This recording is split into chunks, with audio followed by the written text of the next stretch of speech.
Hello and welcome to the final day of the Great Apes Summit here in Jackson Hole, Wyoming. Over the last 4 days, experts have debated on topics such as the extractive industries, the illegal pet trade, captive apes and new technologies. They've also reflected on what solutions are necessary. But the real take-home message coming out of this critical summit is that we need to act now if we're to safeguard these 5 species before it's too late.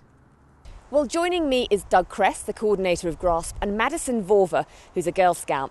And they're going to give me their reaction to the last 4 days. Are we on track, Doug?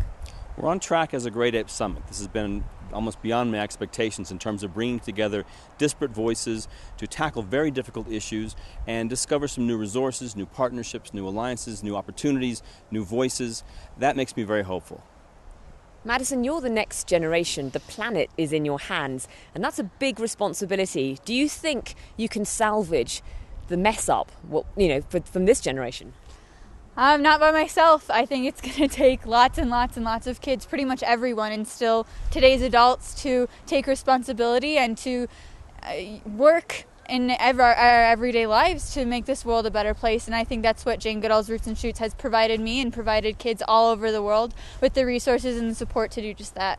But your journey hasn't been an easy one, has it? No, it hasn't. It started 7 years ago. I've been working to change how the Girl Scouts source their palm oil in their cookies. And it began when I was 11 years old, and we were met with a lot of backlash just from our peers. It's not cool to do service when you're in middle school. And as we grew our campaign to a national platform, we were met with a lot of resistance from reporters in the media and even just adults. And then as we finally began a conversation with the Girl Scouts themselves, they definitely didn't pat us on the back. It has been 7 years in the making, and they've adopted a policy step in the right direction, but truly not the solution.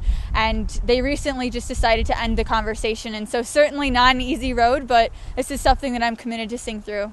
When you hear Madison's story, Doug, does it give you hope? Madison's story is incredibly inspiring, and I'm sure there are many, many other hundreds of thousands of youngsters out there, not just in the United States, but around the world that have committed themselves in this way. But I'm also hopeful because of the Great Apes Summit. So many of the adults, this generation, are also committed to change. You can hear it in what they say, you can see it in how they position themselves. They're not satisfied with the results, and it's going to take something collaborative that comes out of this summit and future meetings and future partnerships that makes a difference. Doug, Maddie, thank you very much. Thank you. Thank you.